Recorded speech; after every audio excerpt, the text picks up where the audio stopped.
Well, to possibly fill the planning commission vacancy.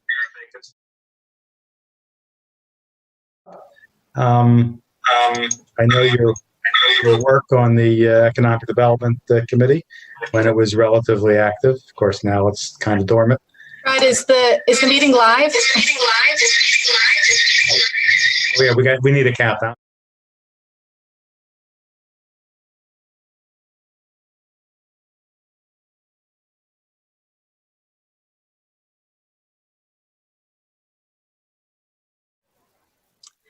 Hi, and welcome to this meeting of the Board of Supervisors, October 21st, 2020 at 7:30. Today, we're going to start with an interview, and followed by after the interview, if you have public comment, you'd be able to call for regular public comment and after the normal meeting items by dialing 646-558-8656 and entering meeting ID number 897-8151-6656, followed by the pound or hash sign. Fred, I would like to pass it off to Chairman Fredman Weiss. Fred, take it away. Thanks, Monica. And again, welcome to Xander. I appreciate you stepping up for this vacancy on the Planning Commission. The first question I ask, and I am the liaison this year for the Planning Commission, is what do you think you can bring forward to the PC? I think with my experience, background working for the Economic Development Authority in New Jersey, working on various large type of construction projects and just projects in general, and now with my finance background working in the private banking industry, doing various types of financing and different projects, and just really wanting to get involved, more active within the Lower Makefield Township. I was with the Economic Development Committee there for a while, and still am active. I guess hopefully that changes and I'm able to switch to the Planning Commission. But it got kind of dormant there, as you had mentioned, and I just really want to hopefully join another commission that's hopefully a little more active, where I could bring some of my background to and assist and help. Planning Commission meets at least twice a month. Do you have the time constraint? Won't be a problem? It shouldn't be a problem now. Great. That's all I have. I'll throw it over to James. James, do you have anything to say? Questions? I don't have any questions at this time. Thanks. John, do you have any questions? I have no questions. I got to interview you last time, so I'm all set. Thanks. Suzanne? Good memory, huh? Good memory. No, I mean, we've gotten to know each other through the committee that he's currently on, even though to his point, it hasn't been as active currently, partly because of COVID and partly because of other issues. But no, I think it's great. I think his commitment to community service is fantastic. And thank you for stepping up again. Thank you, Suzanne. Dan, do you have any questions for Xander? I guess I have to ask you something here. Nice to meet you. Well, virtually. Welcome to our meeting. I guess I was looking at. I've worked with the EDA in the past on different things. Not with you specifically, but I'm familiar with the work on some of their. Oh, you switched boxes on me. On some of the energy work they've done at the state level, and they do some interesting stuff. I'm curious. It looks like most of your background is in business planning and banking.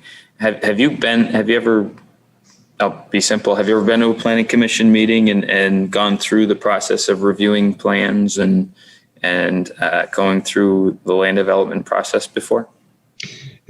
My background's probably a little different than, probably the projects that we would get in Lower Makefield, the larger type projects, but I have done with smaller type projects, with companies building buildings or, with some of the apartment buildings and those type of uses versus, probably some of the larger projects that I'd probably get to work on a planning commission for the township. Okay. And I guess, there's been some land development going on this last couple of years, since at least the last 3 years since I've been on the board. We've been through the comprehensive plan process. We've had some smaller land developments. We've had some bigger ones. We've had some simple ones. We've had some controversial ones. Just generally speaking, when you've seen those go on, what's been your take on the public process that we've gone through over the last few years for all those things? Just curious. I mean, I think you have to keep in mind first what's best for, LMT, Lower Makefield, as far as we look at the projects. I did some research and looking back at some of the items that the planning board did approve in the different annual reports. So there was definitely some large projects which would make me, very excited to work on those type of projects. And I think even the small project I'd be excited to work to assist, our residents of the township. So to hopefully make LMT a better place for everyone to live. And then the one question I have to ask, because the way I'm reading it, you do commercial loans, correct? Correct. So we want to make sure that potential conflicts, we always look for that, just in case, if you are following that in terms of the applications we get, to make sure that there aren't any conflicts when you may get something like that in front of you. Just correct. And my financing is mostly in New Jersey. Okay. I really haven't done anything in Pennsylvania, so it shouldn't be hopefully an issue going forward. Perfect. Well, thank you for coming before us this evening, and you have a great resume, and appreciate your time. I appreciate it. Thank you. Xander, you'll hear from us pretty soon. Thanks for coming on tonight and being with us, and you'll hear from the township in the next day or two, officially. I look forward to hearing from you. Take care. Have Thanks a great for day. your time. Thank you. Good. All right, we got about 6 minutes to go, so let's recess for until 7:30, and then we can start the business part of the meeting. Take care.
Hi, and welcome to this Board of Supervisors meeting. We recontinue 7:30 for official start time, October 21st, 2020.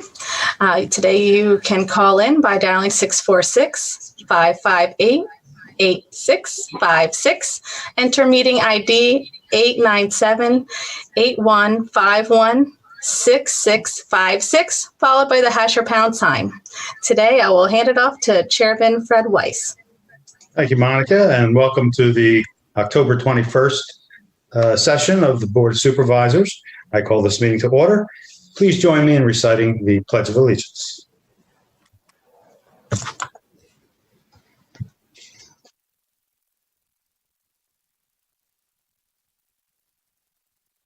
America. And To the republic for which it stands, one nation, under God, indivisible, with liberty and justice for all. We're very loud.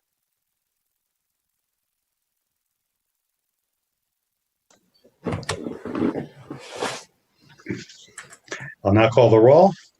Supervisor Blundy, Here. Supervisor Lewis, Here. Supervisor Grenier, Present. Supervisor McCartney, Present. and I'm here. We have a quorum. Mr. Ferguson, do we have a COVID update? I don't have a specific update, but I will reiterate what I said at the last meeting. And for those who have called, and I know the police department has been getting calls as well, the township building is a polling place. It will be open. If you voted there previously, that will be where you vote this time, unless you heard some other change from the county. The building will be prepared, disinfected, what have you, and will be open as a polling place. Thank you, Mr. Ferguson. Next up is community announcements. We have the Park and Recreation digital recreation opportunities, which you can find on the Park Recreations page of the lmt.org website.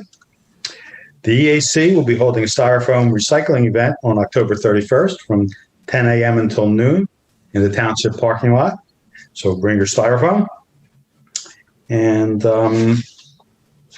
that's all I have. Is there any member of the board have an announcement? Mr. Grenier. Just don't forget November 3rd is Election Day, in case you forgot. And votespa.com if you have any questions about the status of your ballot. I've been checking mine as a mail-in, and my wife and I are having a little competition. She dropped hers off at the drop box in Levittown, and I mailed mine in, so we're going to see who gets there first. But that's the website you go to check on the status of your ballot if you did a mail-in. Thank you, Dan. Yeah. Suzanne? And the only thing, and Monica, forgive me for re-advertising it, but I'm so excited about the tree planting on November 7th at Patterson Farm that the EAC is putting together. So if anybody wants to come out and join, there's a sign-up genius. Bring your shovels and the willingness to do some hard work. That'll be great work. So thank you. Thank you, Suzanne. Monica, is there anybody on the phone with an announcement?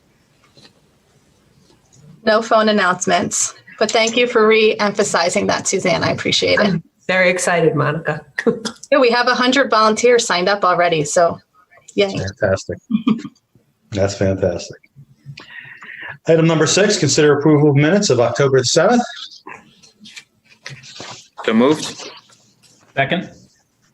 Any discussion? All those in favor signify by saying aye and raise your hand. Aye. Aye. 5-0. Thank you. Item 7, Treasurer's Report. Ms. Bundy? Sorry. Okay. Kurt, did you want to say anything first before I make a motion on the warrants? Sure, I don't have to be asked twice. There's the bill list you'll see, the warrant list is a bit higher. I just want to point out a couple of things that are one-time payments. You will see in that list an amount for fire safety.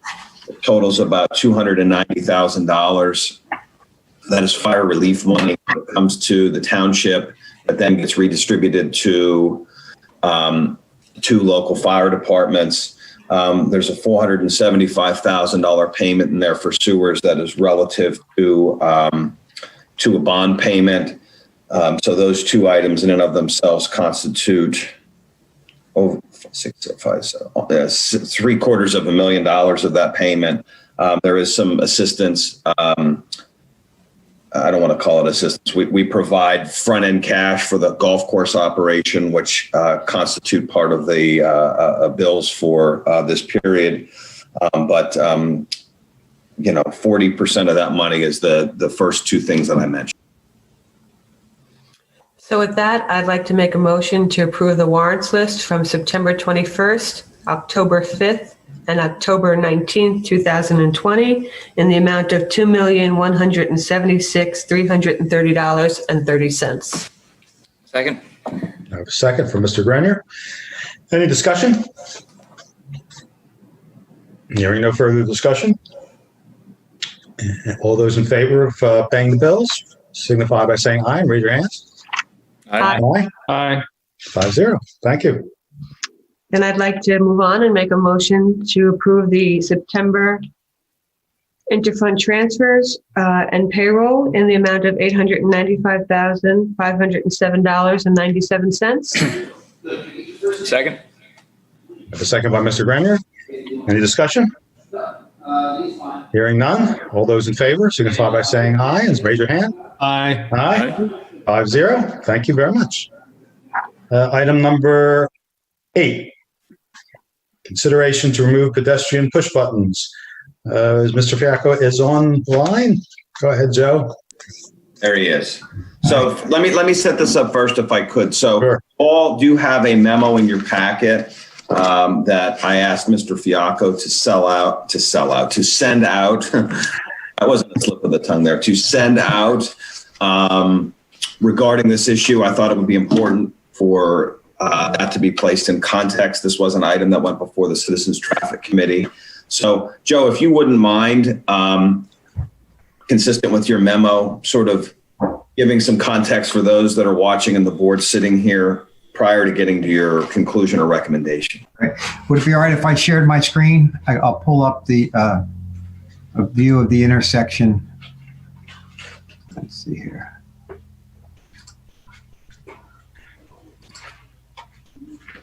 So this is the intersection of Lindenhurst and Woodside. Can you guys see that? Yep. All right. So right here, if you can see my mouse being moved, there's a pedestrian push button on that signal pole that actually predates this pedestrian trail that runs behind the traffic signal pole. So prior to the pedestrian trail being there, you would need to walk along the shoulder there and push the button if you wanted to cross Woodside Road. There is no way of crossing Lindenhurst Road. There's nobody requesting permission to be able to cross Lindenhurst. This is strictly a request that the original request came in to relocate this button. So when I had my signal guy, we were directed to do what was needed to put that in a proper place. He indicated to me that the way the signal operates, Lindenhurst has the green light all the time unless somebody comes on Woodside calling for a need for them to get a green. So if we were to just change the timing of the signal so that whenever you have the green that you can see on the screen for Woodside, you'd also have a walk signal to cross Woodside. And then when a car comes on Woodside, that's when you would have the flashing hand and the hand, and then the signal will go to red. And so there will be essentially no need for the button anymore. When Lindenhurst has a green, the people are allowed to cross. And when Lindenhurst has the red, the pedestrians would also have the red hand. So it's a simple change, but we do need to get PennDOT's approval to do it. So I want to put this in context a bit for the board, if I could. So when this request came in, the resident understandably made the request, why can't you move this button so I don't have to walk, which seems certainly like a reasonable request. Joe started processing that and basically came back and said, actually a cheaper and a safer and a more efficient way of doing this is what I just described. So understanding in the end that we had a resident make a request to move the pole versus just getting back to that resident and saying, we're just going to remove the pole and we didn't want to have that confusion as if we weren't improving the area. So I asked Joe to take this concept of retiming this light, of putting pedestrian notification there. It's only triggered when a car pulls up, that it's actually safer, that I'd rather that go through the process through the Citizens Traffic Committee and the board, understanding the original nature of the request was to move the pole and move the signal. I didn't want to give the impression that we were ignoring the request and just removing it. So I don't know if there's questions about the timing or what have you, as far as how that differs with what Joe is suggesting versus actually having a button there, so there's no confusion about that. Suzanne? Yeah, I would just, to put some more color around that, I'm just going to say thank you, Ray. I won't use your last name because I didn't ask if I could, for you bring this to our attention. Ray walks this path, and he pointed out that to get to the button, he's got to traverse that mound of stuff, and it's not really safe. Joe pointed out the button predates the path. And when Ray brought this to the CTC and I reached out to Kurt and Joe, this solution, which really I think is the appropriate solution, because it rectifies the problem and arguably saves us money by not having to relocate that pole. So thank you, Ray. Thank you, CTC. Thank you, Joe. And hopefully PennDOT signs off and we move forward. Before we have any discussion, do we need to make a motion? Oh, I will make a motion to consider removing the pedestrian push buttons at the intersection of Woodside and Lindenhurst, consistent with Joe Friaco of Safe Highway Engineering's report of October 15th, 2020. Second. We got a second by Mr. Lewis. Now, any discussion? Mr. Grenier?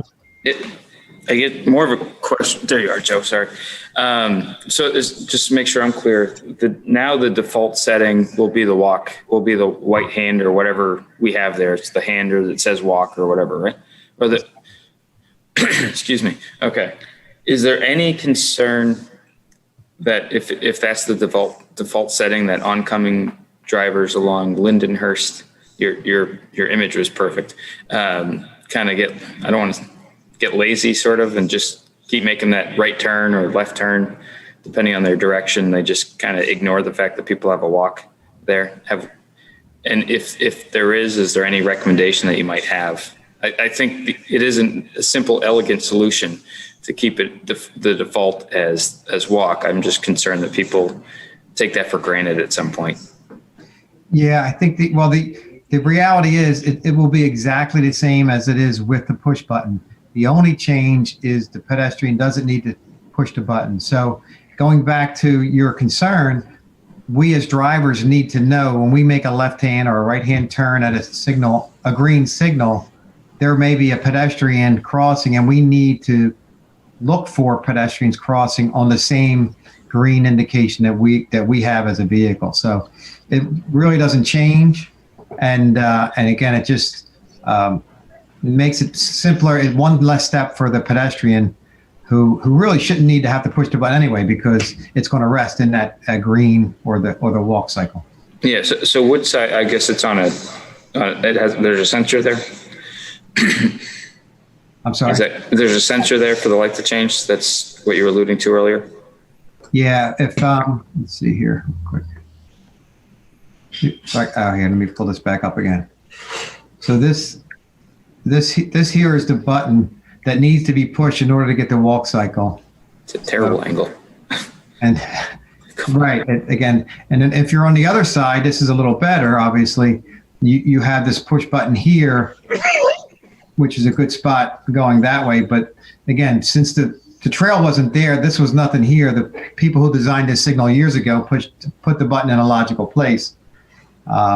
Again, there is the only thing I want to put before the board is that PennDOT mentioned that if an emergency vehicle with preemption were to come down Lindenhurst and they activate their green light, I guess I should say coming down Woodside, the pedestrian needs to get the amount of seconds they need to clear before it comes. So it's a matter of a few seconds And again, an emergency vehicle, whether it's an ambulance, police, fire truck, has their lights on. And if it, was a 2-second difference, they could see whether a pedestrian was there and they could, continue to move forward. Yeah. So I'm not concerned about that. I'm Chief, got to ask you on all these things if you have any concerns. It seems pretty straightforward, but I always like your opinion on this stuff. No, Dan, I don't really have any concerns other than maybe I'd have to go out there and look at it again. Maybe some of the shrubbery and bushes need to be cut away for cars coming down Lindenhurst making a left-hand turn on the Woodside. Thanks. Any other discussion? Questions? Monica, is there any comments or questions from the public? No public comment. Okay. No, hearing no further comment, I'll call the question. All those in favor of making the changes as suggested by Mr. Fiacco, signify by saying aye and raise your hand. Aye. Aye. 5-0. Thank you very much. We'll make it happen. Thanks, Joe. All right, Thank you, Joe. We go to item 9, engineer's report. Mr. Peckhall. Yes, supervisors, you have within your packet my engineer's report. I have a few, I have no specific agenda items, but I have a few updates to my report that I believe are of interest. The first item would be the pool complex repairs. If you'll remember, when we completed the pool complex perimeter drain around the Olympic pool, we obtained a 5-year maintenance plan on that work. The contractor, we have called him out to walk through some of the concerns that we had and they have begun addressing those. I believe that they will be finishing that work tomorrow. So that'll be right in time before the winter season and the freeze-thaw cycle comes in. And but yeah, they should have that completed. That work completed tomorrow. Regarding the 2020 Township Road Program, the contractor returned to Rose Hollow Road and completed the remediation work that was required along Rose Hollow Road, and also placed additional topsoil and seed on areas around the ADA ramps that had been bare. And so that work has been completed. Moving down to construction projects or development projects. Caddis Healthcare, we've met with the site contractor today, this morning with township staff and also the Regency Homeowners Association to review locations for additional plantings along that buffer. So we've itemized locations. It was selected Norway spruce trees to be planted because they're evergreens. They don't lose their leaves in the winter. They provide a more visual screen all throughout the year. And they were what was recommended by the contractor's landscape company as far as readily available at the nursery and able to be planted within this quick time frame. So we met with them. We've outlined locations for where those additional plantings will be. They intend to implement that within the next week. As far as the site lighting is concerned, we've talked with the developer. Again, there's about 5 lights that they have agreed to switch out the light drivers, and so that'll reduce the light levels to a lower light level, approximately 20 to 30% reduction over what's there now. This would be on 5 lantern-style fixtures within the front parking lot where we have received complaints or concerns about light levels shining on houses over at Regency. And then also they've agreed to put in shields along all the wall-mounted light fixtures on the south and the west side of the building, which would shine out towards the driveway and potentially at adjacent neighbors. Scammell's Corner. Andy, before you move on, can I ask you about caddis? Sure. On the Norway spruce, does that meet our native plant ordinance? Yes, I believe it does. Okay. I'll double check though. Okay. It shows up as an introduced species versus native. So I wanted to make sure it meets our ordinance. And Andy, if I could ask a quick one, have we resolved the issue of early work times with the construction workers? Yes. Well, since we've sent several notifications to the contractor, and I've reinforced that with them at our site meeting this morning, because they had requested work to be done this weekend, and I indicated that work would not be permitted before 8 a.m. So they get it, and even the HOA has on site said they've been better in the past. Excellent. So, yeah. Going to Caddis Healthcare, or no, I'm sorry, that was skipping to Scammell's Corner. The developer has completed the remediation work for the rain garden within the cul-de-sac. Also along the edge of the roadway where they had experienced erosion. And there was some grading issues where stormwater runoff from the roadway was bypassing inlets. They completed regrading and they put down sod in those areas. And then also they removed all the weeds from the rain garden on lot 1, replanted that. I believe I have photos of everything. If the tech guys could bring those up, it'll give you an idea of the work that was completed by the developer. Andy, as they're doing that, when they remove the weeds and they replanted it, what's the O&M agreement that's in place? Because weeds just keep coming back if not maintained. So what's the protection against that?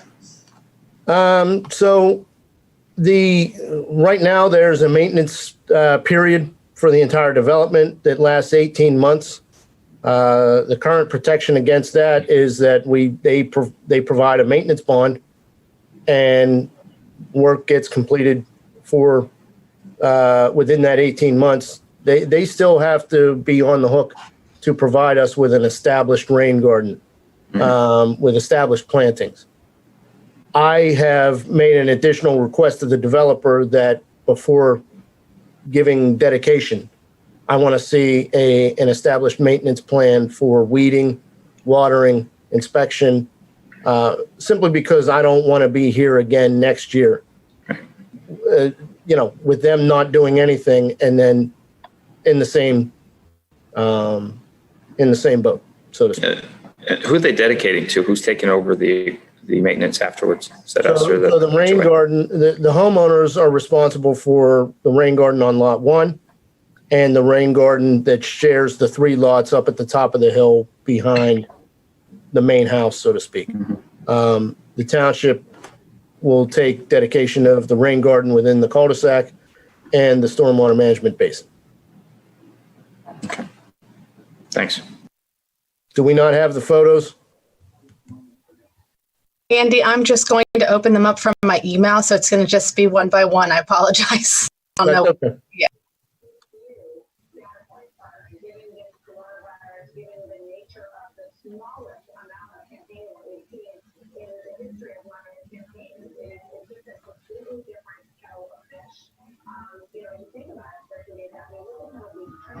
So this is looking down University Drive on the right-hand side.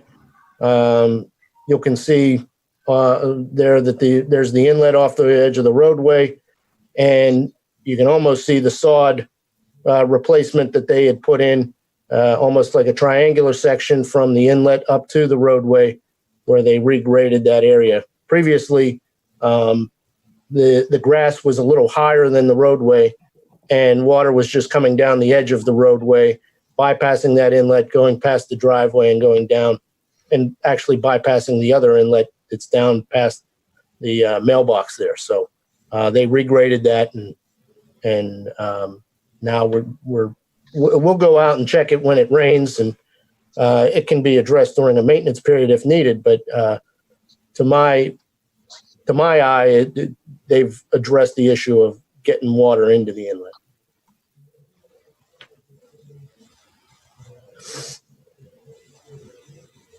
There's the cul-de-sac rain garden. So there's about 4 feet of porous pavers along the perimeter.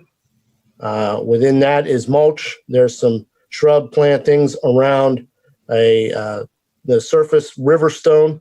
That's a decorative stone on top. Underneath that decorative stone is approximately an 8-foot deep infiltration basin.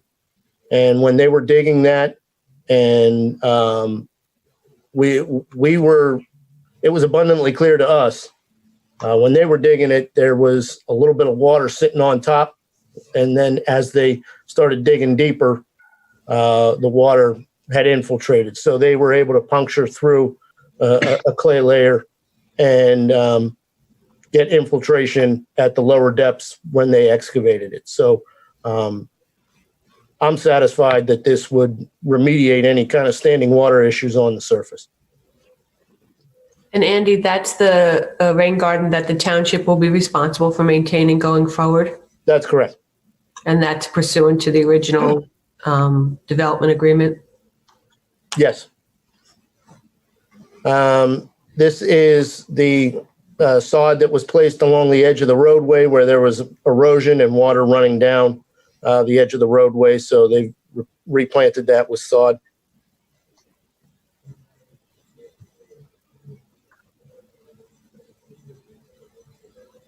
This is the plantings or the plugs that you can see in rain garden number 1, or I'm sorry, this is rain garden number 2 on lot number 1.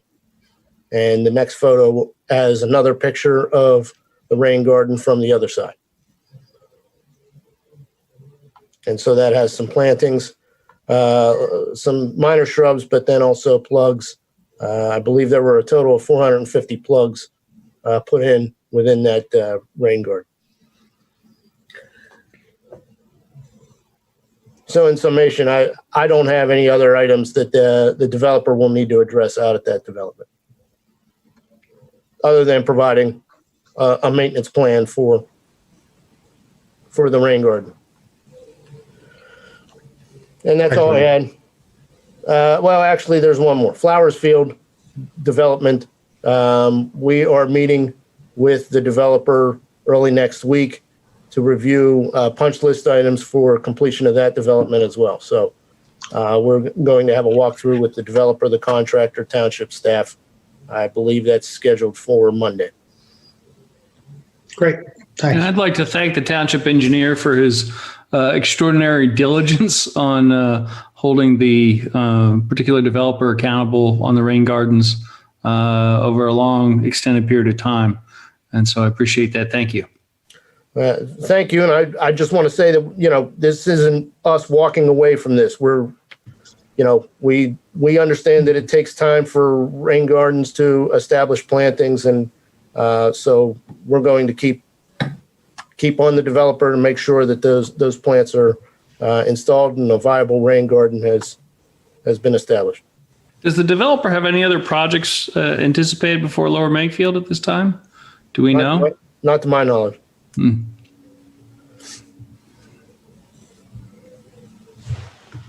Thank you. Item 10, project updates. Updates. You have before you a list of the current projects and a short summary of where we're at. Is there any comments on the project updates? If I could just give a couple of things, if you wouldn't mind. Item number D, that multi-use trail. Just to remind the board that that's going to be a project that PennDOT will be putting out to bid. We are anticipating that that's going to happen in November. If he was still here, I would ask him. I have Safe Engineering that is taking over the projects on the signal upgrades on your list for F, Big Oak, Makefield Road, and Route 32 in Mirror Lake. I'm anticipating that, particularly for the bigger project, Big Oak Road and Makefield, that we'll have something before you in November, with the idea then that we're going to have that bid out, or at least the potential to have that bid out in December, early January, for that being a spring project as well. So I think we're going to have lots of stuff happening sort of all at once, of Sandy Run, both of the signal projects I had mentioned, and the multi-use trail, even though we're sort of indirectly involved in that one. So that stuff will all be happening very early next year. That's all I have. Yeah, good.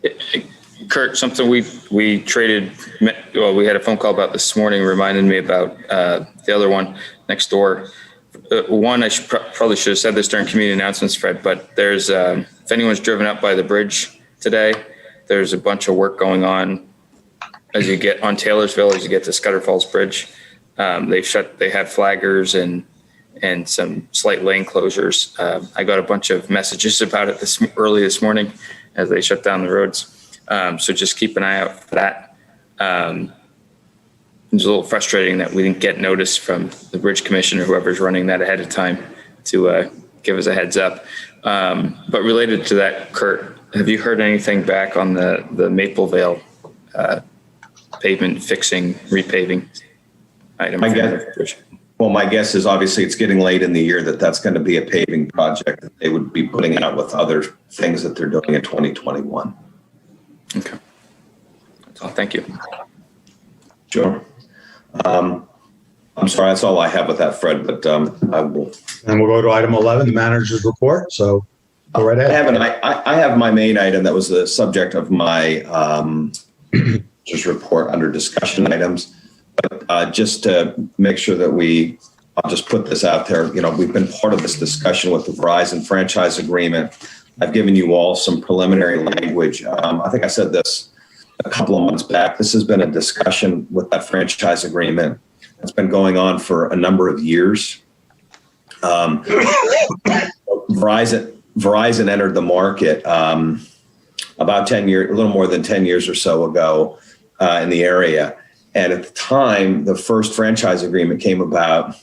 They actually originally wanted to do something longer than a 10-year agreement. And the consortium at the time, for understandable reasons, wanted to limit it to 10 years because they wanted to have a chance to not have that go on so long that discussions couldn't be reopened. Well, it seems Verizon has pushed back very hard against any long-term agreement, has been what has been the holdup of getting an agreement finalized. You know, we're part of about 50 communities that are part of those discussions. Verizon and Cohen Associates that's negotiating that has come back essentially with what they believe is as far as the consortium is going to get, which is a 5-year agreement and what we spent the better part of the last 6 months haggling with them about was their insistence of a 60-day opt-out, meaning they could give the township notice that they're getting out of the cable business at any time with 60 days notice.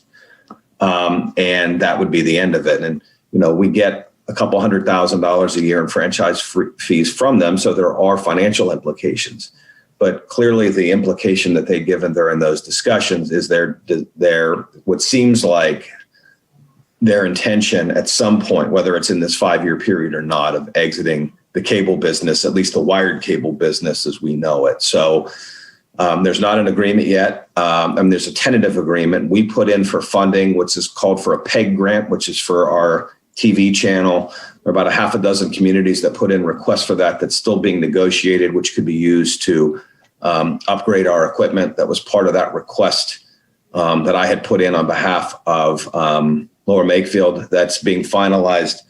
I don't have a time frame when we'll be seeing that agreement or proposed draft agreement. But as I said in my report, the towns without a government channel we'll be seeing draft agreement first, and then the towns with the channel, Northampton, Newtown, Lower Makefield as such, will get them afterwards because those discussions are still ongoing. So I'm on that negotiating committee. It's been very difficult. So that's where that is. And answer the next question.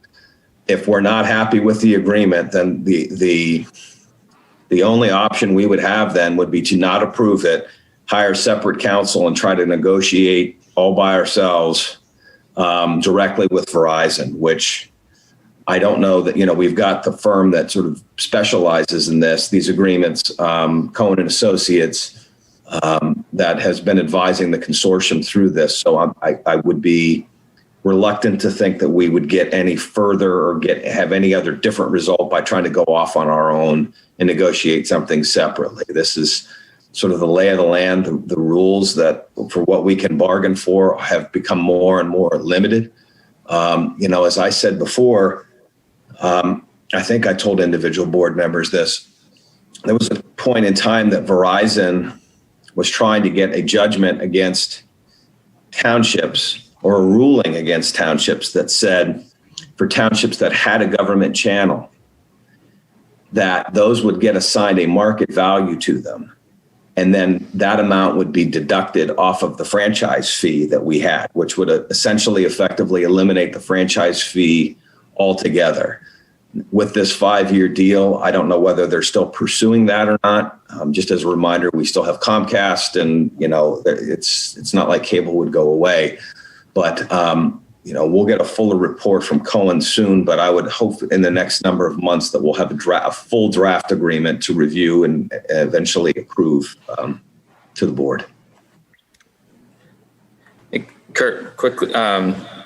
I'm not arguing either way. I'm just curious on that agreement that you're currently going through the process for. Does it include any discussion at all with what I'll call the what did we do a couple of years ago? Sort of an open internet approach where they won't. We'd have to opt in or opt out of whether or not they track our data and stuff like that. Net neutrality. I know that was one. Thank you. I drew a blank on that one. Thanks, Dave.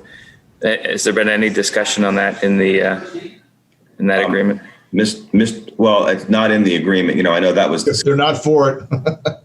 Well, they're not for it, and Mr. Cohen doesn't believe it could be part of a franchise agreement. That would not withstand the legal challenge of what authority we would have in a franchise agreement.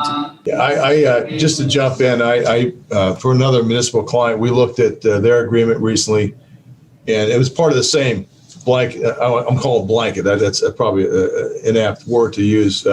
Discussion, but in the time since the last agreements have been entered into, federal law has made it much more favorable for the providers vis-a-vis municipalities in many respects. So until things change at the federal level, I would not expect us to be able to do much because it will be preempted with a lot of that. I think it's a great question. It's a great thought. I know you and especially Supervisor Lewis were very involved in that a couple of years ago, and the challenge right now is it still looks like preemption is still a looming issue with that. That's for that part of it anyway, and there's some other parts too that are affected by that. Go ahead, John. Yeah, Kurt, do we have an updated count of the number of people that are FiOS and Comcast customers? Because the challenge that the township faces is that more and more people are cutting the cord and they're choosing to have an internet-only relationship with their broadband provider, and they're using over-the-top services which are not subject to the same FCC rules.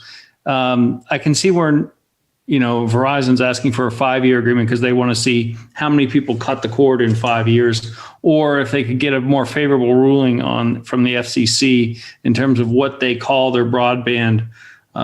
They've tried a number of times to kind of evade cable law. So have we lost that many folks that have traditional, for lack of a term, cable television? I can't give you subscriber numbers off the top of my head, John, but what I will say is if you look at in the budget, the applicable franchise fee that we get, you'll see that trajectory has been down I think even this year in the budget, I'm projecting we're going to miss our budgeted number by 1.5% or so, which was down 2.5% or so the previous year. So, that has a direct correlation, and that's both Comcast and Verizon. So, I mean, I suppose it's possible someone goes from one provider to the other, but I don't have direct subscriber numbers in that report. Whether or not Mr. Cohen, who's the attorney, can provide us those, I mean, that's probably a fluid number that as of a certain date, what that is, we should probably plan that number is going to continue to precipitously decline probably over the next couple of years. What would our options be? Verizon's a very large corporation and it certainly has its interest there. There's 60-day out. Could that be made a mutual 60-day out? And what would the benefits of the township if we decided, all right, Verizon, pack up?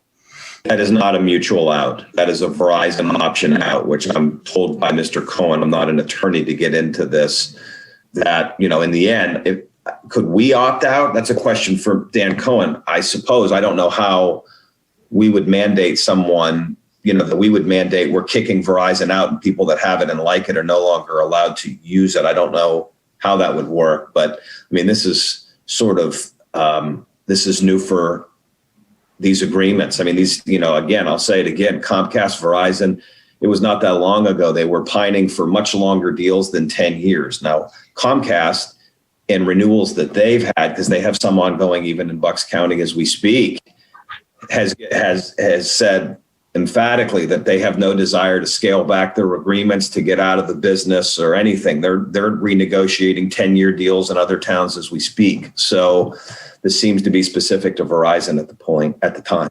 Verizon has sort of halted its FiOS launch and has sold certain markets to Frontier Communications. So that's probably why they may be different than Comcast in this particular area. So it's something we need to think about. At least we may not have much leverage, but we should potentially plan for it being sold to, say, someone like Frontier or, heaven forbid, AT&T. We wouldn't want that. And just plan accordingly budget-wise. Agreed. Good point. And I think, listen, in the end, if they were to get out, then we would have to, we are under the disadvantage, depending on the timing of that if we budgeted a collection, even if a discounted collection in a year, if they opted out in March of a particular year and we were going to miss half a year's collection, that's significant. Those were the points that at least the people of us on the committee from a finance perspective were pushing to Verizon. We were trying to get a 1 year opt out or what have you to at least give us time to account for that in our budget. And that was a better part of a year negotiating that. And you hit the word on that. Mr. Cohen's point where is that we didn't have much leverage in there to require that. So if they opt out, could we take the pipes by eminent domain?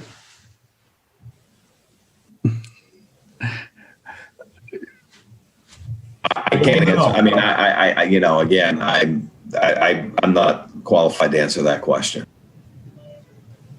But I will say, listen, is it possible we go through a 5-year deal and nothing changes at all other than diminishing returns? It very well could be. They were adamant about one thing, that they didn't have a specific exit plan at the moment, but they want to have the opportunity to pull that string if they decide to. It very well could be in 4 years. They're talking about another deal, a short-term 3 to 5 year deal. I wouldn't put that past them. Any other discussion or question? One additional thing we need to plan for is, should the government channel be removed from either Verizon or in general, as more people cut the cord, we need to come up with an alternative to that is accessible to as many folks as possible within the community and is not tied to any one single technology or large provider, so that we can continue to, broadcast and give meeting access to folks. Like YouTube? What we're doing now, right? It's a good point. No, I think in the end, John, you're right. I mean, in the end, even if Verizon was to go away, we still have Comcast, but we would need to look to other alternatives as far as being able to provide that. And if anything, as frustrating as the Zoom experience has been, I've heard more people that they're participating or watching more actively than they ever have. And frankly, the committee structure that we have has met more actively since we've set it up this way than I think they have, at least since I've been here as well. So I think we would need to build on that if that happened, you're right, John, that we could be as efficient as possible of something similar to this as an alternative for people. Thanks, guys. Yeah. Fred, can I ask Kurt a question? Unrelated question, but it's a manager's report style question. I was just waiting for that discussion to end. Since we're talking about agreements, I'm curious. I don't know where are we generally speaking in terms of a schedule for the remainder of the professional services RFPs? I think we've probably done half a dozen or so, and there's a lot we never think of. There's several that we never think of, but I think we have something like 18 in total or some number like that. More than that. Even more than that. Yeah. Which even more. How are we? We did the big ones in the first couple of years, and now we're about 2 years into it. I'm curious as to where obviously there's some that we are longer term that you would advise us not to move on, but I'm curious where we're at with the rest of them, and if you see a schedule on that coming up. I don't have a schedule on that. As I think I've said to you before, the next one that I'm prepared for and that we're done with is the building code official. I think that one is about, if I'm not mistaken, 19 pages long. It is extremely technical. Yeah. So it's just been a question of when we would float that one out.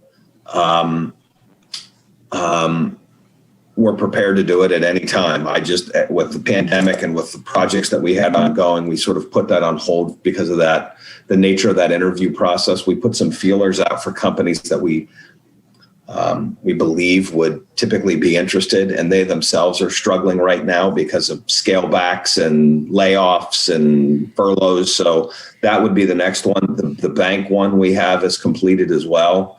I would view those as the next two. Some of the other ones, again, we have lots of different services.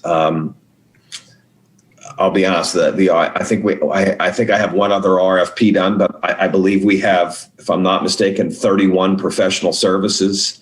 I'm one person writing these. So, the building code official one took a while. I've had that done for a while, as you know. I had that done like in March, and I wanted to put that out there. So I'd say the next two in short order would be bank and building code official, building inspector, building code official. Okay. I'm not trying to put you on the spot, Kurt. It's been one hell of a year in so many ways. I'm just curious. I will bring up one other thing, because it's something, it's the other thing we talked about early in the year and it's being worked on. I have a template for the personnel policies and procedures manual done. Joanna Dombrowski from Hillwallach is working on that with me. There are a variety, and she was off on a maternity leave for 12 weeks. And then when she got back, we've been dealing with a variety of open records issue that's taken a majority of her time for several months. However, we have drafted a slew of policies that are the more complicated ones that we need to deal with: a short-term disability policy, vacation policy, but all of the other items in there are done. So I fully intend to present to the board in short order at least a draft manual that's going to be incomplete with those few things that need to be done. And the issue with that, and I'll be frank, is over the years without a policy, we've mished and mashed what we've done in particular instances. And we need to come back with what the legal obligations are for times that we've done things inconsistent over time between people and what our obligations are. So before we pass a manual and we get challenged on it, I want to make sure that the Hillwallach people give a review as to advise you all before you approve one and gets us inadvertently in hot water that we get that done. So that'll be the next issue besides those couple of besides the building official and the banks that we'll be working on, that you'll be having in short order. I think I have it now. It's like in the 50 to 60 page plus range. So that'll be next too. Thanks for that one too. Any other questions or comments? Great. We'll go to item 12, the solicitor's report. Mr. Drill. Yes, Yes, first let me report on the executive session, which started tonight at 6:15 and ended slightly before 7:15 when the pre-meeting interview occurred for the Planning Commission interviewee. At the executive session, and by the way, all members of the board were present, along with Mr. Ferguson and outside counsel and Chief Coluzzi and myself. Items related to litigation as well as informational items were discussed at the executive session. Under my report is to consider development agreement for Yardley Preserve LP, the Aaron development on Dobry Road. Based upon numerous factors, it has been determined and we're recommending that this matter be removed from tonight's agenda and relisted for the agenda 2 weeks from now, which would be November 4th, I believe. And hopefully some outstanding items can be addressed and finalized for everyone's satisfaction that night. I don't think a motion needs to be made to do that unless somebody would prefer to do that. There's no time frame that we need to deal with that. So, Unless there's an objection by the board. All right. Moving on then, under zoning hearing board, there are 4 matters before you, 3 of which are very similar to one another. There's a distinction in one, which I'll explain in a minute in terms of our recommendation. That would be the first one. First one is K&S Pools and Patios is requesting a variance for Heather and Dennis Petrillo for property located at 1212 Madison Drive in order to permit construction of in-ground pool resulting in greater than a permitted impervious surface. Normally, as you'll see from the I'm sorry, this is not the one. That's the next one. This one, because there is no flood zone implication here, based upon information from the Zoning Inspection and Planning's group within the township, we recommend that the board defer this matter to the zoning hearing board unless there's contrary sentiment. Do I hear a motion? Thank you. Now the next one. I'm sorry, go ahead, Dan. No, Fred asked for a motion. I thought if we, I Go don't ahead, think we go ahead. need one. I'll make the motion. That's fine. No, you can do it. James, did you make that one? I'm sorry. I did, yeah. All right, I'll second it if. A second. Any discussion? Hearing none, call the question. Aye. Aye. Aye. 5-0. Go ahead. Next. Thank you. Next, this is the one now that would is a slight outlier for our recommendation. I'll explain why in just a second. I was starting to and then mix this matter up with the one before it.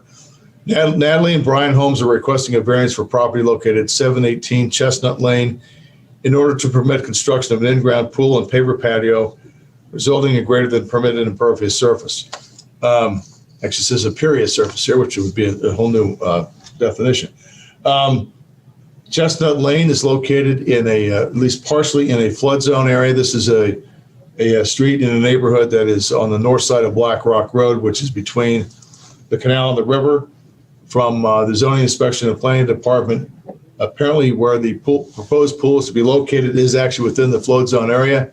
It has been the practice of the board in the last several years, especially with revised flood zone maps, to direct the solicitor's office to participate in such applications where there is construction within the flood zone. So it'll be our recommendation that the township participate in this particular application. And So a motion moved. will be required. Have a second? I'll second. Mr. McCartney seconds. Any discussion? Hearing none, call the question. Or any public comment, Monica? For this one? No public comment on this one. Okay. All those in favor signify by saying aye. Raise your hand. Aye. Aye. 5-0. Okay. Thank you. Now, the next one is also another pool variance, pool construction request. Aaron Zibelman is requesting a variance for property located at 600 Brandywine Lane in order to permit construction of an in-ground pool resulting in greater than permitted impervious surface. It's our understanding, based upon, again, information from the township offices, that this location is not within a flood zone. Therefore, similar to the first matter, we would recommend deferral of this matter to the zoning hearing board. So moved. Have a second? Mr. Lewis seconds. Any discussion? All those in favor signify by saying aye and raise your hand. Aye. Aye. Aye. 5-0. Thank you. Thank you. And finally, for my report, the last zoning hearing board appeal is from Kenneth Koretsky Jr., who is requesting numerous variances for property located at 560 Mill Road in order to permit the demolition of an existing dwelling, construction of a single-family dwelling resulting in greater than the permitted impervious surface, disturbance of steep slopes, and a fence and a gate in the front yard greater than the 3 feet allowed. There are several requests in this application, and they're in various different categories based upon that and the potential impact on that property and perhaps even in the neighborhood. We'd recommend at least participation by the solicitor, and a vote would be requested for that purpose. So moved. Motion by Mr. Second. Bridger. Ms. Bundy seconds. Any discussion? Monica, is there any public comment? Yes, Helen is on the line. Okay. Hey, Helen, you can unmute yourself and make your comment.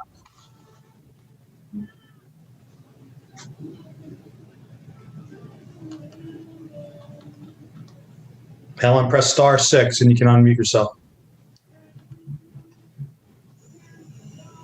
There you go. Hi, this is Dr. Helen Hines, 1355 Edgewood Road, Yardley, PA. I did not get to run this by the entire Historical Commission, so this is just based on my research, but that house on Mill Road is one of our designated structures in the lower Makefield, both the windshield survey of 1984 and our Township Historical Commission survey of 1996. According to most maps, it was built by a man named Malin Paxson, who I find operated a mill in Middletown and also was related to the family from Solbury. But, and it looks sort of like a mill property. It has a long straight run. And then the bulk of his land was on the other side of Mill Road going down to the stream. However, since then, I have heard a lot from various township residents, and someone actually informed me that they had a story that during the Revolution that Washington used that house for a hospital. I don't know whether that's true or not, but there is an old house or part of an old house that remains on the site that is clearly an 18th century structure. So I would like to suggest that whatever happens to the site, if the rest of the house is demolished, that's probably acceptable, but whatever is an 18th century structure should certainly be saved. Thank you, Helen. And Fred, if I could just add to what Dr. Hines was speaking about, I'm looking at the state's cultural resources database, and it looks like the structure at least one or more of the structures at the location are what they call SHPO eligible, so eligible for listing on the National Register, not actually listed yet, but eligible for listing. So that has some ramifications for certain development. Thank you, Mr. Brenner. Okay. Thank you, Helen. Appreciate it. Thank you. Good night. Good night. So any other public comment, Monica? No further public comment. Okay, hearing from public comment and from the board comments. All those in favor of participation signify by saying aye and raise your hands. Aye. 5-0. Thank you very much. Thank you. That concludes my report for tonight. Okay, thank you, Mr. Truelove. Goes to item 14, public comment on non-agenda items. Monica, is there any public comment? Yes, Lee is on the line.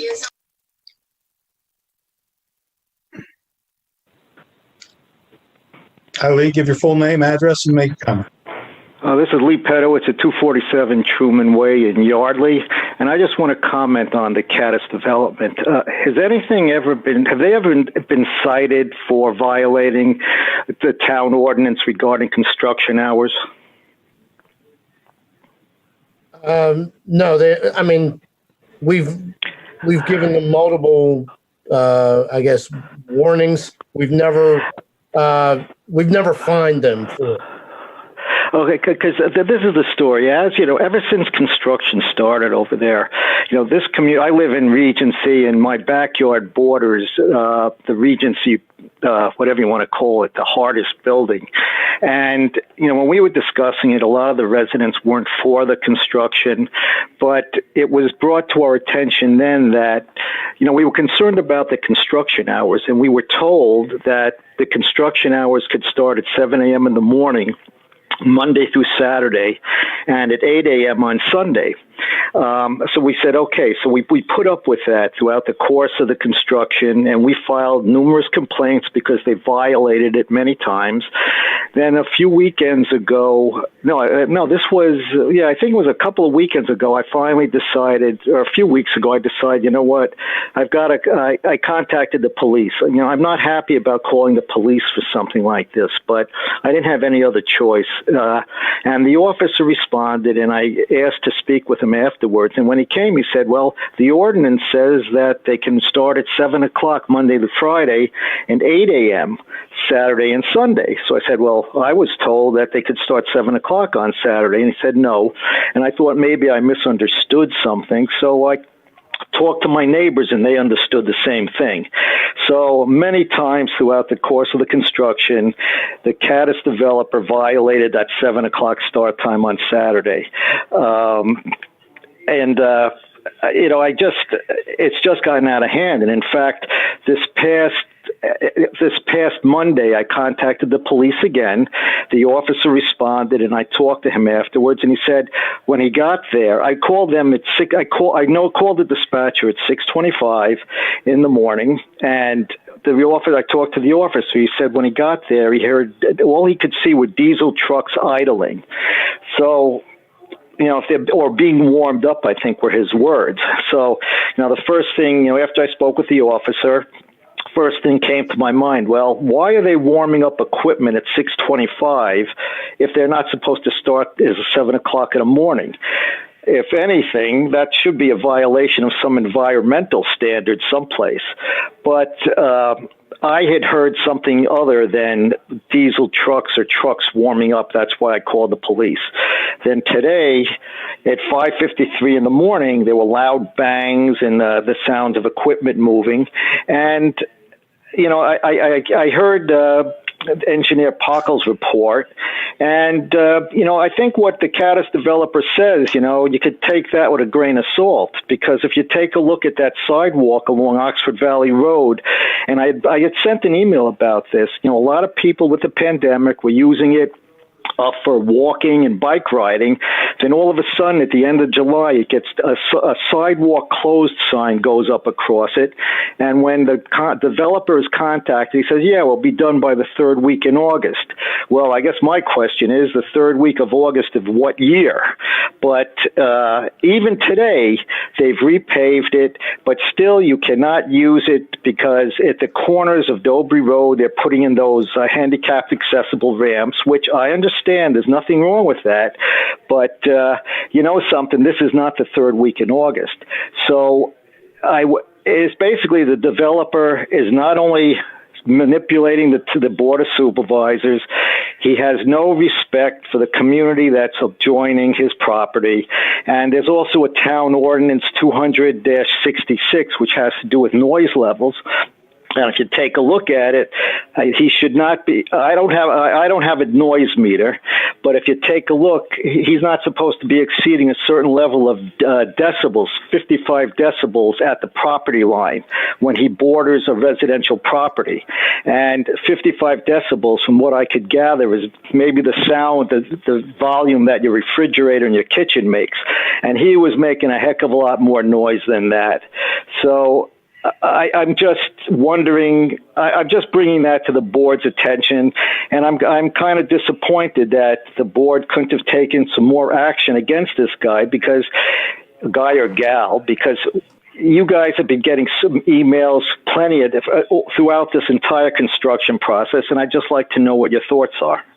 No, thanks for your comments, Lee. The board, you know, obviously doesn't act as the enforcement agency of the township. It acts as the policy-making entity of the township in this case. The engineer and the code enforcement people are responsible. Unfortunately, they can't be there every day. We rely on the neighbors, and we understand that, you know, some neighbors have made complaints. We will see what we can do between that. You know, we've gotten the promises. We understand that these promises might not be upheld, and we will do whatever we can to ensure the proper start times. And if they're not being upheld from now until finish of construction, I guess we'll have to be a little more firm with. But yeah, I do appreciate your comments. If anybody else wants to, we'll go with Andrew first, our engineer. I can say that I have been notified on 3 occasions throughout the construction that they violated the construction start times. So to say that this is an ongoing issue throughout the entirety of the year plus construction, I can say that I've been notified 3 times, and all of those times have been within the last 2 weeks. And I attributed that to the project finishing up, the contractor wanting to get completed in a timely fashion, and maybe squeezing a few hours out of the workday more than what they anticipated.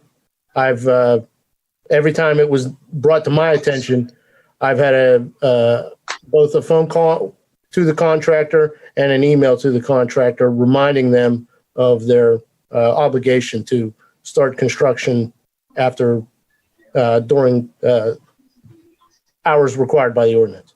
Mr. Poco, hold on. Dan, you wanted to say something? Yeah, thanks, Fred. And Dave and/or Chief, this might be for you. It's related to the idling thing. That's something that I've dealt with firsthand on construction sites for a bit. Pennsylvania has a state reg. I think it's called, what is it? I pulled it up. The Pennsylvania's Diesel-Powered Motor Vehicle Idling Act, Act 124 of 2008, which limits large diesel-powered vehicles to idling for 5 minutes over the course of an hour.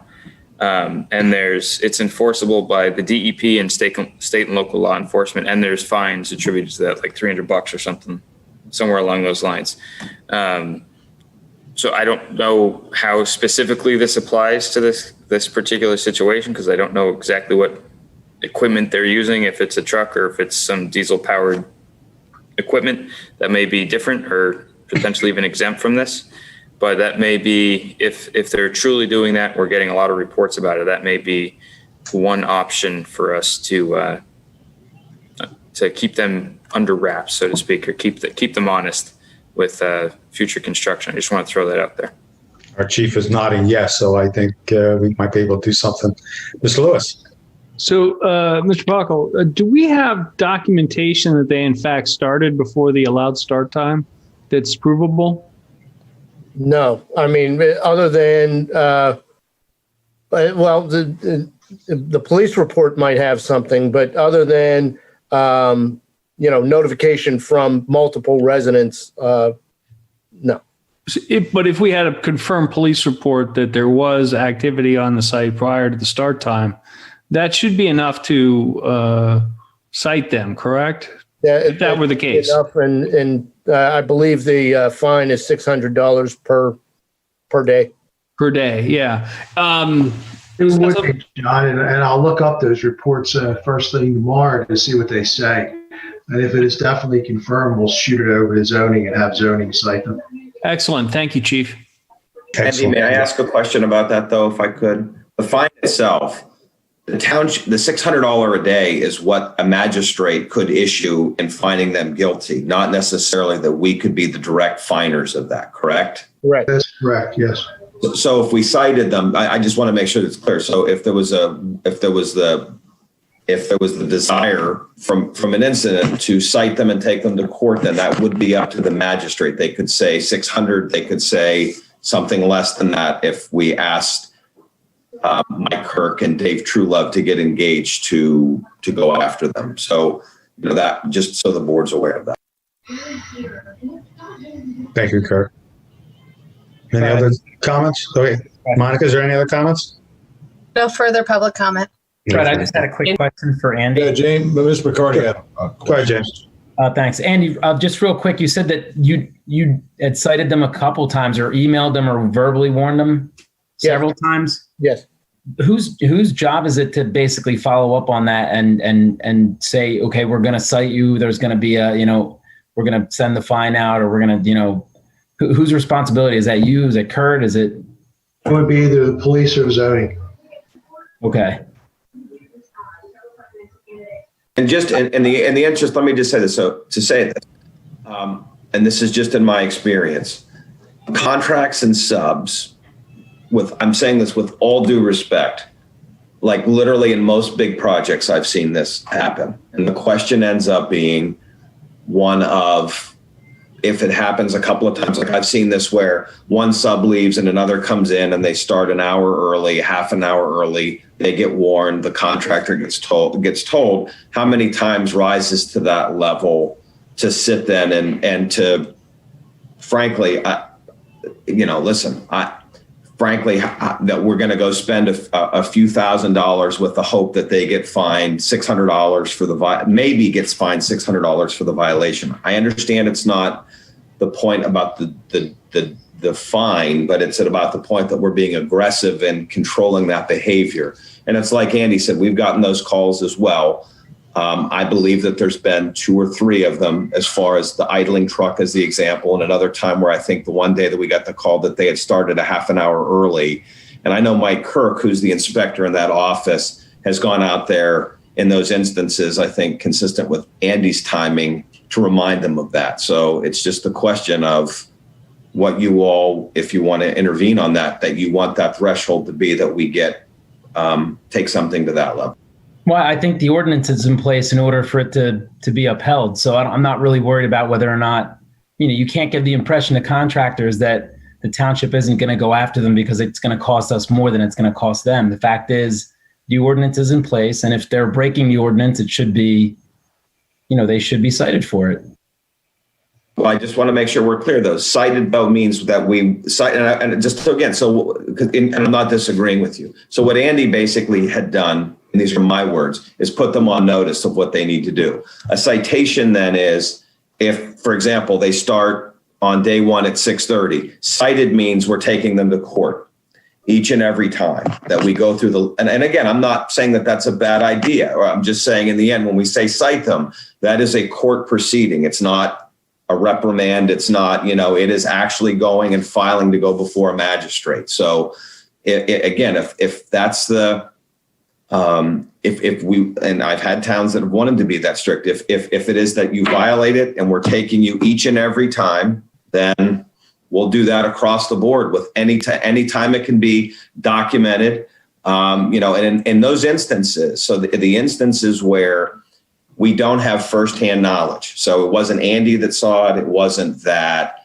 Mike Kirk saw it. It was the resident calling and saying that they would be required to go to court with us, because it would be essentially secondhand information if we're saying a neighbor complained. So we'd have to have a willingness of neighbors in those instances, if we were that aggressive, to go along with us to the magistrate to give a firsthand account.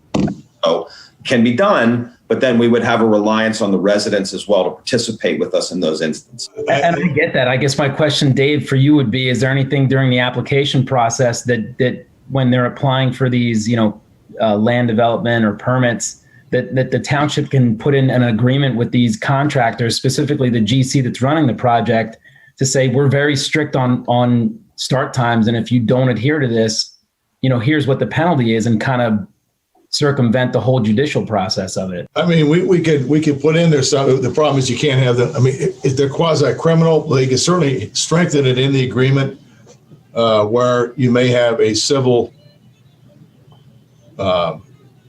penalty in addition to within the agreement, in addition to the quasi-criminal. So that may be something else to think about.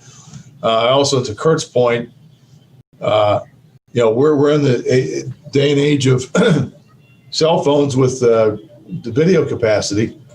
If somebody, if Mr. Pedowitz or somebody like that sees it, has the time to record, because there's obviously, we all know, even I know this at my doddering age, how to do this. It'll tell you how long you're videoing it. And so, and if you can then identify the truck, and they can then, with either the VIN number or some other number that's on the truck, identified as a diesel vehicle, that's one way to help both the chief's staff as well as our inspection staff to do that. So, I mean, that's the evidence that, it's one thing to say I saw, it's one thing to say I saw it and here's what I saw. So that would help too. Okay. Just to clear up for the board, it is prior to 7 a.m. on weekdays and prior to 8 a.m. on weekends.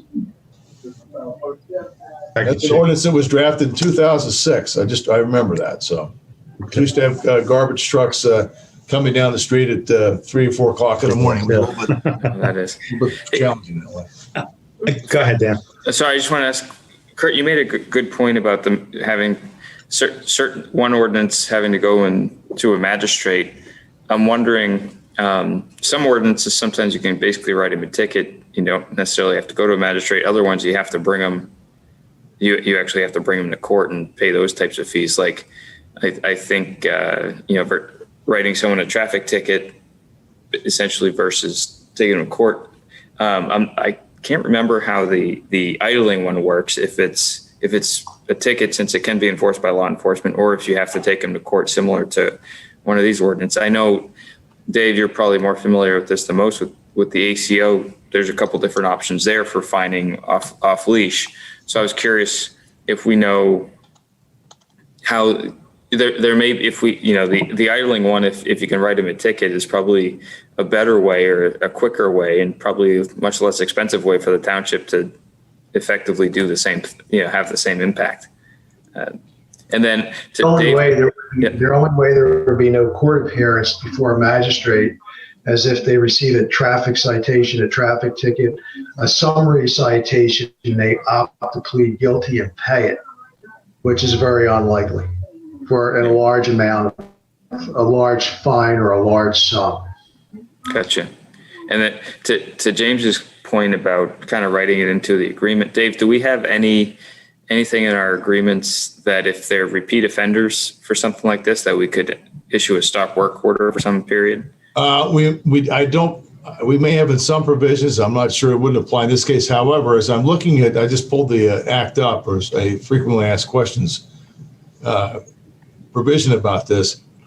The DEP as the entity that can enforce this, if we can, they have to comply with all agencies with the regulatory oversight, and we can somehow perhaps build something in about DEP in violations of any type of regulations that they oversee, and build that in as well. I'm just thinking out loud, but it may be a way to do that, to pair not only the DEP enforcement, but also incorporate it into the agreement as well. And to your point, if we demonstrate, that they've violated it 3 times, if we have the proof of that, and say, stop work for X amount of time until fines are paid or something like that, we might be able to do something like that. Yeah. I'm thinking out loud, but again, it's something that, given the circumstances and what people are talking about, may be worth looking at. Yeah. Stop work orders are much more costly than some $300 fine. Sure. They're very effective. Yes. Thank you. I'd just like to echo Supervisor McCartney and Supervisor Grenier's remarks. It's very important that we ensure that the rule of law exists within Lower Makefield and it's applied to everybody. And there can be, if we are, this is, we don't feel like we want to go to the magistrate, people will know that and they will take advantage of us accordingly. And we cannot allow that. It's sort of the broken windows theory of community policing. If you allow that to continue, people know that they can act that way. And we do not tolerate that, or should not tolerate that in Lower Makefield. Well, why don't we, unless there's an objection, why don't we let staff come up with some kind of procedure so that we can make this more enforceable? And, respectfully, Fred, it doesn't really have to be, and I say what I'm about to say with no sarcasm. We don't need to come up with anything. It's a no tolerance policy. That if you violate it, if you start before your start time, you're going to get a cite. Presuming, listen, if someone called and said, well, no, I'm not willing to go to court, and we don't have firsthand knowledge of it, our ability to cite them won't exist. But if someone says, yes, they've started 15 minutes early the last 3 days, I'm calling about it, we'll cite, and we'll cite them, but they're going to have to be proof. They're going to have to be willing to be a firsthand account. So, I don't have to write anything up. If that's the desire that we enforce that way, we'll enforce it that way. Andy's notified of that. I'll notify the inspector of that. And that's what we'll do. Well, then we have to ask the community to to help us enforce the start times for projects. And I mean, and respectfully, it's not any different than the issues that we've had with Airbnbs and what have you, where people have witnessed stuff where the community has been willing to come in and participate in that to make the argument that we could not specifically make on all firsthand accounts. So community and that Lower Makefield has demonstrated a willingness to do that. So I thought it would be a problem. Thank you, Kurt. Monica, I understand there's somebody else on the line for public comment? Yes, Carol is on the line. Okay. Hi, Carol. Give your full name, address, and make your comment. Yes, Carol McCune, 249 Truman Way. I back up to Caddis. Yes, ma'am. I have a video from January. It's dated January 15th at 10:33 p.m. of them working out behind our house. Huge lights, lots of noise, and I'd be happy to forward that to whoever you tell me to on the board or whoever, because it's despicable what they've been doing all along. And it was so annoying that I actually went out on my porch and videoed their behavior.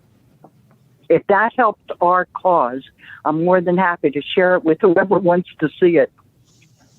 I think, Carol, if you send that to the township in care of Mike Kirk, we'll be taking care of it. Thank you very much. What's his email address, Chairman Weiss? Mike K at lmt.org. I'm Say it again?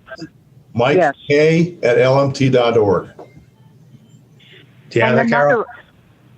Yes, thank you very much. I will send that immediately. And another question that I have, they have their air conditioning and heating units on the roof of the structure. Are they supposed to be enclosed in any way? There's 6 huge units on the roof. My understanding was, I'm sorry, what? No, I was just going to answer your question. Mr. Backel, can you answer the question? No, in fact, they're supposed to be open so that anybody working on those units can have access to them. Okay. But I will say, and because Mr. Pedowitz brought up the issue of noise and the noise ordinance as well. Yes. Yes. That was discussed even prior to approving the development. They are required to provide a report of a noise test. They're going to measure the sound levels at the property line and to ensure that it's within the ordinance. And so we're waiting on that report. Well, that'll be greatly appreciated. It's certainly audible from my house. Okay. Thank you for your comment, Ms. Kuhn. Appreciate it. Okay, thank you. Mm-hmm. Any other calls, Monica? Yes, we have Bonnie on the line. Sure. Hi, Bonnie. Give your full name, address, and make your comment. Okay, it's Bonnie Pedowitz, 247 Truman. I just want to make a comment that I spoke to Andrew. I called him because I was very upset one morning. They started working at 10 to 6, which is, to me, unacceptable in a neighborhood environment. And to me, that in itself, they should be fined, because nobody would like it if somebody was working behind their house at that early in the morning. And it's not the first time it's happened. We have gotten up many mornings very early, but we got tired of calling the police, and we just figured eventually this would come to an end. But it's just getting worse instead of better. And I never call in for anything, but I'm just really over the top upset about this. I don't like being waken up by loud noises at 10 to 6 in the morning. That's all I have to say. We understand. Thank you very much, Ms. Pedowitz. All right, thank you. Any other calls, Monica? No other callers. Very good. In that case, we'll go to item 15, discussion items. Discussion of streetlight on Stony Hill and Judith. And Kurt, we'll throw it back to you. Thank you. I'll do my very best to be succinct. I did give you a report, or my manager's report, to address this. So The township received a request, and I think you all have received an email from Mr. Collins on what seems like a relatively straightforward request. It's at the front, the entryway of his development, which is Stony Hill and Judith, the request to have a street light placed in there. We did price that out. We had the police look at it. Tom Roach looked at it. And again, these are just the facts that we had found. But to start off, it was an area that was dark, that we noted was dark, but had not necessarily seen accidents or concerning potential criminal activity. It was a dark intersection. So putting a light up is not a consequential undertaking on the surface. It's $1,600 or $1,700. If it's an electric light, then the township would get electric bills to pay. It is possible, I believe, in that location, and I didn't put this in my report, it could be solar. It would be somewhere $1,000 or $1,200. There would not be electric bill, but there still would be ongoing maintenance with that light. The issue that I wanted to bring this to the board is we don't really have a mechanism on these sorts of requests. Typically, a project gets built, the developer builds a light that would be public, and there is a streetlight assessment. Then the developer pays for the light, the township takes over responsibility of that light. Property owners proximate to that light then end up paying a charge based upon the frontage of their property. The issue then is if we put in lights outside of that process, how would we do that? I mean, according to the police department, we probably have 3 or 4 dozen areas similar to this stretch that's dark, that don't likely have, that have not had safety concerns or accidents. We have the streetlight assessment where people, at least in theory, proximate to the light are paying for it and not the taxpayers in general, versus if we start putting lights around the township that we would, at least because we don't have a current mechanism, that the taxpayers would be paying for. So I raise this to the board because I think, right now it would be inappropriate for me or for Chief Coluzzi to say, yeah, let's put a light in there, because it sort of falls outside of the parameter of the approach that we have followed. And frankly, having had people from other areas call, areas where there's not safety concerns, there are plenty of residents that I've spoken to that would not be all that crazy about having a light installed at particular intersections if they lived proximate to that. So I don't have any breakouts of who would be for it or against it. So I think the question for the board is, do you want to contemplate these requests? And if you do, what's the standard you want to apply? A safety standard or not? A new mechanism for a street assessment in these instances where the township would be fronting the cost of the installation up front or not? Or do the taxpayers, if you want to do that, be paying for that in general? I would remind the board that streetlight assessment is its own line item in the budget, brings in $60,000 or so every year. Again, those lights are turned over to the township. Those dollars then are used to pay the electric bills and gives us a cushion that when inevitably they need work, replacement, what have you, there's money in there to do that are not paid for by the taxpayers at large. So I don't know if I've summarized that as efficiently as I would like. It's consistent with my report. So Mr. Collins, with his rather specific, innocent request, sort of brought this larger discussion that I think the board needs to have. So we as a staff know how you want to address these as these requests come in. Kirk, how do we replenish the light assessment? Well, it's not replenished, it's an ongoing bill. So if you live in an area if you live in a house that's within 250 feet of one of these lights, you get a bill. The current charge is 50 cents for each lineal foot of the frontage of your property. So if the frontage of your property was 60 feet, you'd be charged $30 a year that would appear on your property tax bill. That $30 goes into this streetlight fund that is relegated to those specific streetlights. which have, again, or unless there's an exception I'm unaware of, would have been put in as part of the development, paid for by the developer, and then taken over by the township as part of that transition. What, much like we do with roads or anything else, that we take that light, it's paid, it's new and it's in there, and then we start collecting that money for those. That in theory would work to build a surplus that whenever it needed repaired or replaced, there'd be money sitting there to do that. That would not be provided by the taxpayers at large, but in theory by people who are benefiting by the presence of that light. So if you're proximate to the light, you're paying for it. If you're not proximate to the light, you're not paying for it. Well, it's interesting. It's exactly right. So if I lived in a development that there was a light that benefited me in an intersection, and I happened to live a football field up the road, I would not be in the billing of that light, but people who lived closer would be, right? So if you have the guy that lives 100 feet from there and hasn't left his house all year, he doesn't pay a nickel, right? Or he pays whatever his $30 or $40 charge, and he hasn't left the house all year, and I live a half a mile away and use it every day, but don't. So it's not a perfect formula. And it's sort of been, as we've sort of delved into this, you start to realize the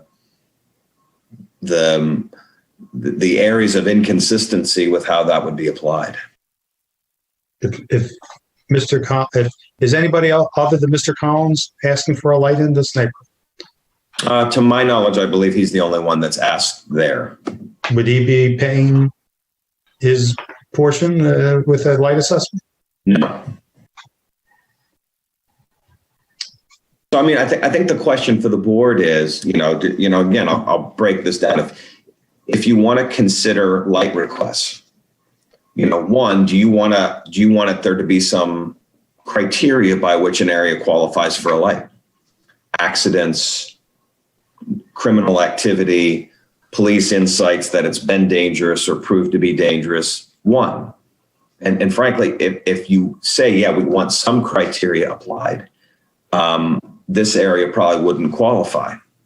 However, Fred, when you called and asked me about this, I probably could make the point that if you objectively looked at where some of these lights do exist, I don't necessarily know that every light that we have in the township would fit that criteria, that it meets that level regardless. A developer says, boy, I'd like to have this intersection lighted. It's consistent with what I want to do. I don't know that there's much more thought to it than that. So, but we do have dozens of areas, according to the chief and Tom Roach, throughout the township that are dark, like this one. They're dark. And then again, some people might like the dark. That's also true. And I've had calls. I had a call last year from someone that was interested in a light that was followed by their neighbor calling me saying, don't listen to them. We don't want to. So. I'm thinking out loud, but I almost feel like a similar concept would be our traffic calming process, right? Where and I've been through this myself. So where someone comes up with some idea that they'd like some traffic calming, or in this case, a new light. And as part of the process, it goes in front of some of the boards, but at the same time, some percentage of the neighbors have to sign on to it and say, yeah, we like that too. To your exact point, Fred and Kurt, like some people like the dark, some people like a little light for various reasons. Exactly. But I just think it's if you're looking for some guidance, that might be, thinking along those lines might be a way to do it.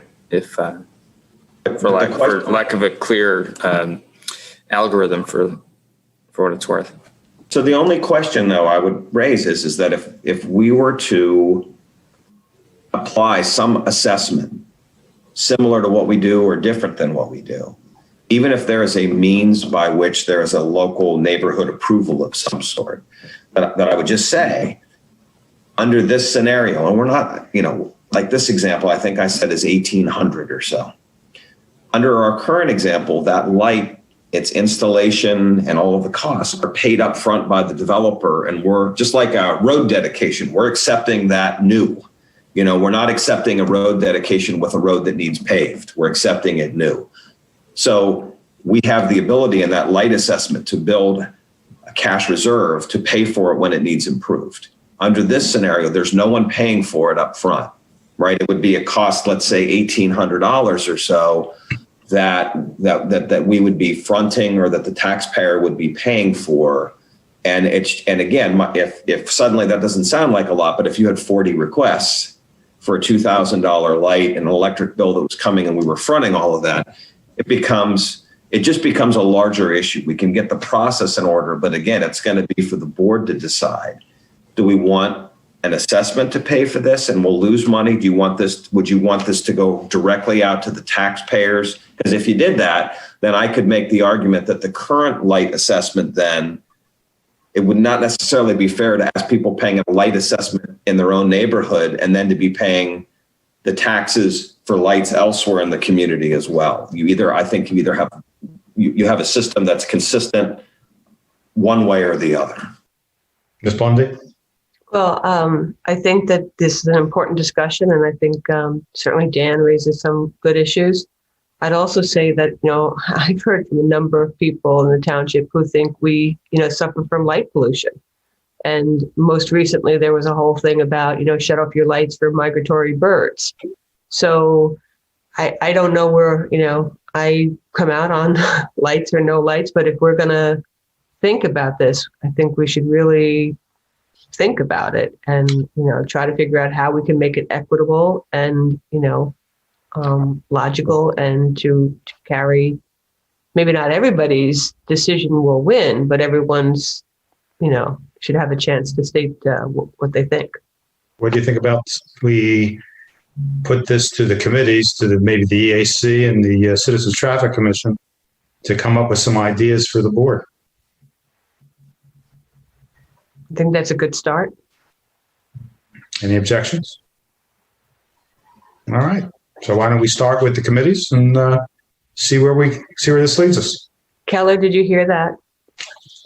We now have a member of the committee who's assigned to watch the board so that they can capture these things. So fantastic. Any other discussion about this topic? Sorry, Keller. Is there any other items of discussion we need from the board? Fantastic. In that case, we'll go to Supervisors Reports. I have nothing at this point to report other than the Environmental Action Committee has selected a winner for this year's Stewardship Award. I will not give out the name of the winner. That'll be for the committee, but the sun will shine as a hint. So anybody who knows that hint will know who the winner is. Did you say moonshine? Moonshine? Yeah. That's after the meeting. That's after the meeting. Mr. Grenier. Yeah, let's see. I think I already reported on the Electric Reliability Committee meeting this past month. They're going to meet next month. They're looking for a date. And then my only other committee that is going to meet this month, typically the Sewer Authority would meet tomorrow. However, because the proposals are coming in on Stackhouse, I believe, we're shifting that meeting to the 29th. So the Sewer Authority meeting, where we'll be discussing the Stackhouse issues, will be on the 29th, and I believe that'll probably come before our board on the 4th. If anyone's interested in watching. All right. Thank you. Ms. Bondi? Have you heard what the CTC was up to this month already? So I have no further report. Mr. McCartney? Nothing to report at this time, Mr. Chairman. Thank you. Mr. Lewis? The zoning hearing board met yesterday and heard 4 cases, and farmland preservation will be meeting on Thursday or tomorrow. That's all I have. Thank you, Mr. Lewis. Appointments to boards and commissions? One moment, please.